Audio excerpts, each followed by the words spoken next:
성경의 중요성은 뭐냐면 하나님의 감동으로 됐다는 것이죠. 성경은 뭐로 됐다고요?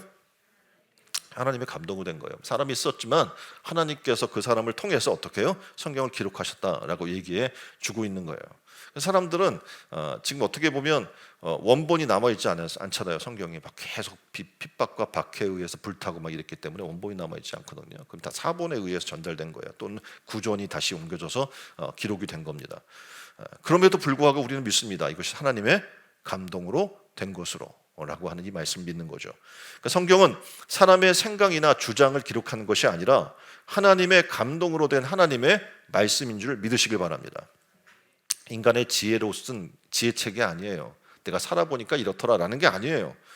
그런 수준이나 그런 수준의 글이나 시나 교훈집이 아니란 말입니다. 그러니까 신약 성경 66권의 모든 성경은 오직 하나님의 감동으로 기록된 하나님의 말씀입니다. 믿습니까? 성경은 어느 시대, 어느 장소에서 그 어느 누구에게나 똑같이 동일하게 성령의 감동을 전하는 하나님의 감동에 의해 기록된 말씀인 줄 믿으시기를 주님의 이름으로 축원드립니다. 그래서 이 사람의 감동으로 사람을 바르게 한다는 것은 정말 불가능한 일이겠죠. 그런데 마켓 3.0 시대라고 우리가 이야기를 해요. 그러니까 상업적 또는 이 마케터들의 이야기 중에 3.0 버전으로 이제 우리가 시대를 살게 됐는데 뭐라고 이야기하냐면 진정성으로 고객의 영혼을 감동시키라고 모토를 그들은 내세우고 있습니다. 다시 말하면 상품 하나를 팔려고 해도 사람을 감동시키지 않으면 팔기 쉽지 않다라고 이야기를 하고 있는 거예요.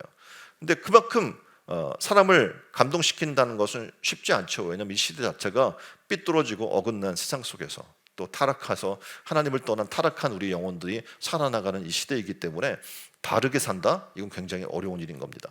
자녀도 부모님의 마음은 항상 바르게 양육하고 싶어요. 그렇죠? 바르게 자라라, 바르게 살아라 라고 이야기하고 교회 와도 계속 바름을 강조합니다. 근데 정말 힘든 거예요. 왜냐하면 아무리 부모가 공부하라고 강조하고 좋은 학원을 보내주고 교육시킨다고 해도 자녀는 고마워하지 않습니다. 오직 하나님의 감동으로 기록된 성경을 통해서만 우리는 교훈하시고 책망해 주시고 바르게 어떻게 보면 의로 교육해 주시는 하나님의 은혜를 만나게 되는 줄 믿습니다. 그래서 이 성령의 감동만이, 성경의 감동만이 어떻게 해요? 우리의 삶을 바꿀 수 있는 줄 믿으시길 바랍니다.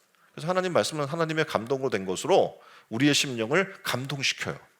그래서 감동된 신앙의 삶을 살 수 있게 만들어주는 건 성경밖에 없는 거예요. 아무리 우리가 말로 설득하려고 해도 되지 않아요. 그래서 여러분은 어떻게 합니까? 하나님 말씀을 대하십시오. 그래서 하나님 말씀으로 감동받는 사람들이 먼저 돼야 돼요. 그래야 어떻게 합니까? 복음의 증인으로 서게 될 줄 믿습니다.